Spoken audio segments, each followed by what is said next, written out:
In this problem, Chapter 4, X2, we have some data on three candidates who are applying for a job, Mo, Larry, and Curly. And we want to make the best decision we can. Now we have 7 pieces of data on them. Each have gone through 2 interviews. They've been given a skills test. That's a test where they're actually given like work samples to do this, or something similar to the work that they would be doing to see how their skill is in the work that they'll be hired to do. They've been evaluated on speaking ability, writing ability, conscientiousness, and work experience.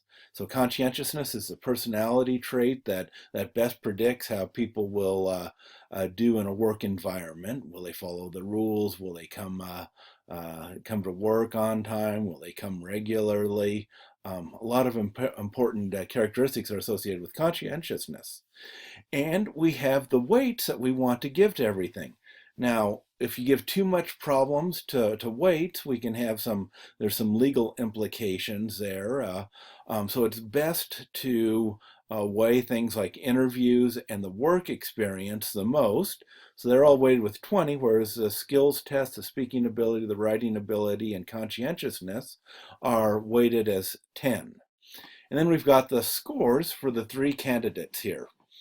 Now, on the first interview, Curly did by far the best. He is a personable guy that can get along real well with people in interviews. And the same thing for the second interview. Curly got the highest score.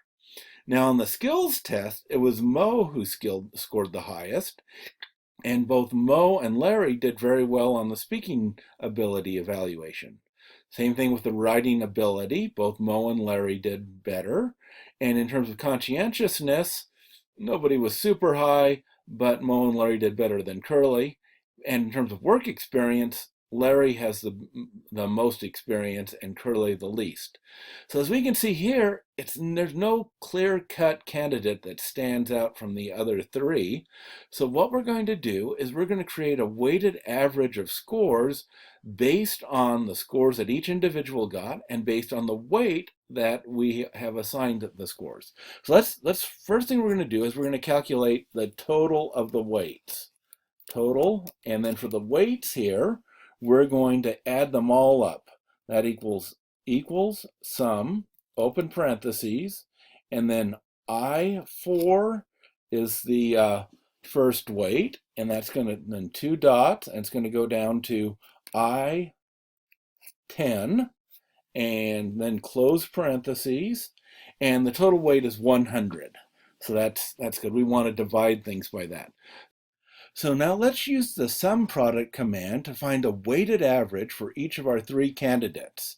What we will do is for each candidate, we'll take each score, multiply it by the weight, add it to the next score, multiplied by the weight, all the way down for all 7, and then we'll divide it by the total number of weights. So here I'll put in equals, and then I'll use our sum product command, open parentheses, and I will start off with the weights that go from I4 dot dot to I10, and then I'll put a comma in, so that's what we're going to multiply the weights by Mo's score, and so that will be K4 dot dot to K10,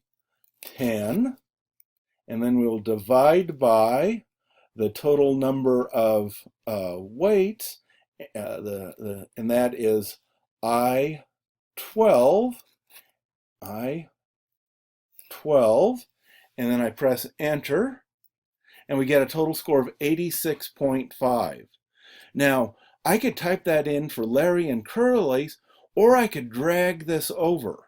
Except if I drag this over, we'll calculate from Larry and Curly's score, but everything in column I will get dragged over too. So we need to put some dollar signs in here so it doesn't get changed. So I'm going to change I4 to $I, $4. I10, I'm going to change it to $I, $10. Now the K's I'm going to let change. I'm not going to put dollar sign in there. And with the I12, I'm going to change that to $I, $12. And that way it will always use the weight there. It won't look move over to this square someplace to get it. And so now I can press in enter, and it still says 86.5, but now I can drag it over here. And for Larry, I got 89.5, so Larry's higher than Mo, and drag it one more time, and Curly's only 81.4. So the looks like the best candidate is Larry. Our conclusion is Larry is our top candidate. And because he's 89.5, higher than the other scores, so we should make our offer to Larry.